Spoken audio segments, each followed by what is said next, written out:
Morning, everybody. How you doing? Second Sunday in Ordinary Time. We got the story of Jesus changing water into wine at the wedding at Cana. So, anyway, we'll be back right after this introduction, and we'll discuss it a little bit.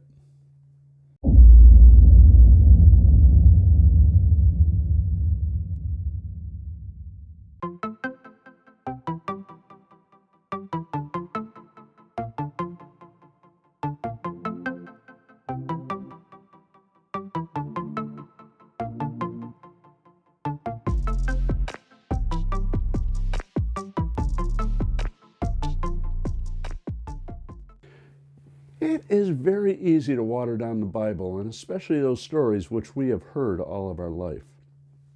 And they seemingly become so ordinary to us that we don't pay attention enough to all those details in the story. For instance, we think we know the story. Today's gospel is one of these. We know the water was turned into wine. But John is famous for putting all sorts of details in his recounting of the story of Jesus. And for instance, what kind of containers did Jesus make the water turn into wine? How much wine did he make? What color was the carpeting? And what was the effect of Jesus turning this water into wine? Now, the carpeting answer, we'll have to wait till we can ask somebody who was actually there. No details there on that. But for the rest, it's all there in the story. Now, the translation in English shows about 20 to 30 gallons for each jar. That's a whole lot of wine. Somewhere between 120 and 180 gallons being using our standard bottles of 750 milliliters. That brings 750 to 900 bottles of wine. And apparently they've already gone through quite a bit of wine. So what's the point of this? All right. So a whole lot of people drank and probably felt groggy the next day. John is not so base as that. There's a definite message here, but we have to look toward the right people. So the impetus for this miracle was the married couple. This means the marriage must be something important to God and the Bible. See, Mary, who directs the waiters to do whatever he tells them, and the head waiter who recognizes not only is there wine, but it's darn good wine. See, these words are the last words we hear from Mary in Scripture. Do whatever he tells you. See, Mary is one of the central figures in the biblical canon. She used a command, and at least according to what I've been told by people who know the original languages, it was not a one-time command like, do this wine thing. It was more to do whatever he says and to keep on doing whatever it is that he says. Jesus is God, making this command fairly obvious. To really drive the point home, she says this, and then the miracle, which is no way of being performed other than to physically transform the water into wine. This is the first of his signs he would do. I can take water, ferment it, and do all the process to make wine, but I cannot do it instantaneously.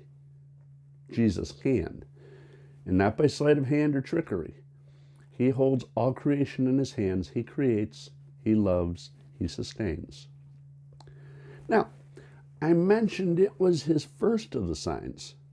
God has always treated marriage as something that is important. We humans have degraded it to mean nothing. We have let it devolve into a kind of contract where if things do work, we can just, do whatever we want with it. If it's working, cool. If not, we'll get out of it. That's not God's way, and therefore it's not the way of the church. Marriage means something, and Jesus performing the first of the signs is not just a coincidence at a marriage.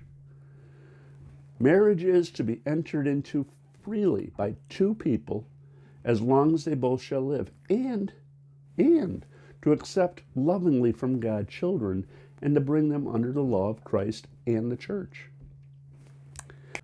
Note that freedom, fidelity, and faithfulness are at the core.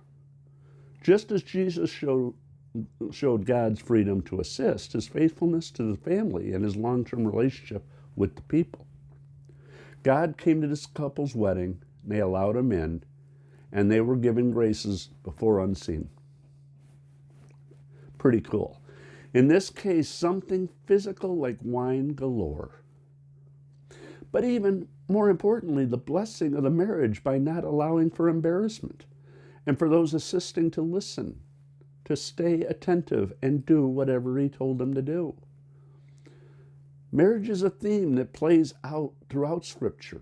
Jesus spends much time teaching about what marriage is and how it is to be carried out, at least as it's envisioned by God. We must begin to listen to his ways again. It is not just words spoken, but a declaration to the entire world that this one man and this one woman are forever bound to each other and are not afraid to say it. And they want to continue God's calling towards their own vocation. See, Jesus changed the water into wine. That is substantiated by the head waiter, who had no idea what had just happened. So changing substances is something Jesus does. So we knew good wine. And it's with this sign that the disciples of Jesus began to believe in him. A kernel of belief God can work with. We read that if one opens a door and allows God in, he can do marvelous things. And he will. The miracles that happen within our lives are no different than for any of the people at this wedding.